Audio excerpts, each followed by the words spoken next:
یہ نہیں جانتے، یہ بہت تھوڑے لوگ جانتے۔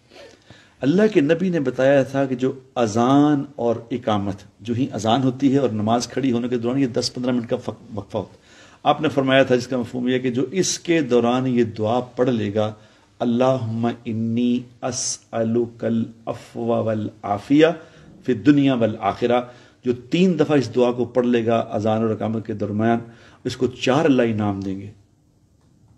پہلا انعام اس کو یہ ملے گا کہ اللہ تبارک و تعالیٰ اسے ایسی بیماری نہیں لگنے دے گا جس بیماری کی وجہ سے موت آ جائے، یعنی خطرناک بیماری سے اللہ اس کی حفاظت فرمائیں گے، نمبر 1۔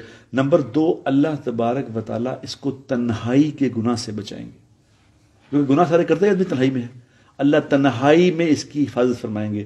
اور نمبر 3، اللہ دنیا کے ظالم لوگوں سے اس کا واسطہ ہی نہیں پڑے گا، ظالموں کو اس سے دور ہی رکھیں گے۔ اور نمبر 4، جو ہمارا سب سے بڑا پرابلم ہے، وہ اللہ تبارک و تعالیٰ اس کو بغیر محنت کے آسان روزی عطا فرمائیں گے، جو یہ دعا پر۔ تو ہم دعاؤں کا اہتمام کر لیں، توبہ کر لیں، انشاءاللہ حالات ٹھیک ہو جائیں گے۔